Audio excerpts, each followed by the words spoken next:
The hospital room was dim. My grandfather's breath was shallow, and I was holding his hand. My family? Gone. No one had bothered to show up.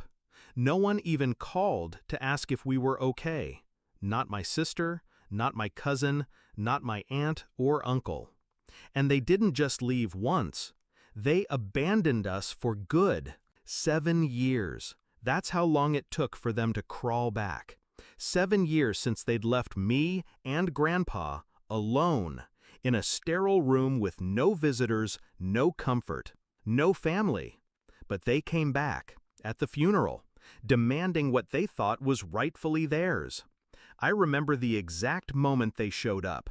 Her, my sister, and the rest of them walking in like they owned the place, like they hadn't disappeared the second Grandpa's health took a turn. They stood there, eyes darting around, acting as if they were there to mourn. But they weren't. They were there for one thing and one thing only: the inheritance. I could almost smell the greed radiating off them. The same people who hadn't even sent a card when he was dying. The same people who couldn't be bothered to care when he needed them most. And now? Now they were going to play the mourning family card. 7 years ago, when Grandpa's condition worsened, my sister called and said she couldn't come. "It's not a good time," she said. But when the inheritance came up in conversation, suddenly she had a lot of time on her hands. I was the one who stayed by Grandpa's side. I was the one who watched him deteriorate.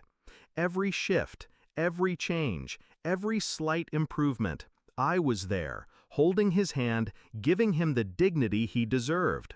While they partied, while they lived their lives. Then came the day I realized the betrayal was complete. Grandpa's health was failing, and I tried reaching out to them, just to ask for help, even if it was just emotional support. But my sister, she refused to answer. No calls, no texts. And then the call came. The lawyer's office wanted to discuss Grandpa's will. That's when it clicked. I didn't scream, I didn't cry, I just closed the door and started thinking. I knew I couldn't let them take it. I couldn't let them win. They thought I was weak. They thought I'd crumble under the weight of their abandonment. But they didn't understand who they were dealing with. I kept things quiet. I learned everything.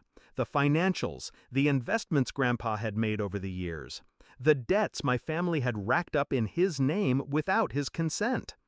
I knew everything. And when I saw the opportunity, I took it. I spent years learning the legal side, understanding the loopholes, and making sure that when they showed up, they wouldn't stand a chance. I let them believe they had control, let them think they had the upper hand. And when they showed up at the funeral, all smiles and empty words, I was ready. The lawyer stood before the group of us. I could see my sister looking around, making sure her clothes were perfect, her hair just right. The others, her husband, her kids, the extended family, sat quietly, waiting for what was supposed to be a simple reading. They weren't prepared for what came next. The lawyer started reading the will, his voice steady, almost mechanical. I, Raymond Aldridge, being of sound mind and body, hereby bequeath my entire estate, assets, and holdings to my granddaughter, Claire Aldridge, with the following conditions. My sister's face dropped first. Her husband's smirk disappeared. The remaining assets are to be sold and the proceeds donated to the hospital where I received care during my final months. No inheritance will be given to any individual who failed to show loyalty or care during my time of need. The room went silent. It was beautiful. Their jaws went slack. They all sat there, stunned. I could feel the weight of the moment, the realization that their greed had betrayed them in the most poetic way. They tried to argue, of course they did. They tried to scream, but the lawyer was prepared. "No," he cut them off. "The will is clear. No changes. You have no claim here." I don't know how long they argued after that. I just stood there, silent, watching as their faces flushed with rage and humiliation. It was satisfying, watching them fall from grace, watching them realize they were nothing in the face of my patience, my strategy. They thought I was the one who'd been abandoned, the one who would fade into the background. But I wasn't. I wasn't weak. And now they could see it.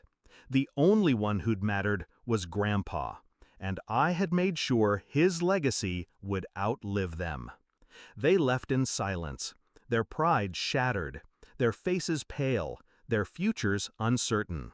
I walked out of the funeral home alone, the weight of everything that had happened falling over me. It wasn't about the money. It was about justice. They left us to rot. They ignored us when we needed them most, and I let them believe.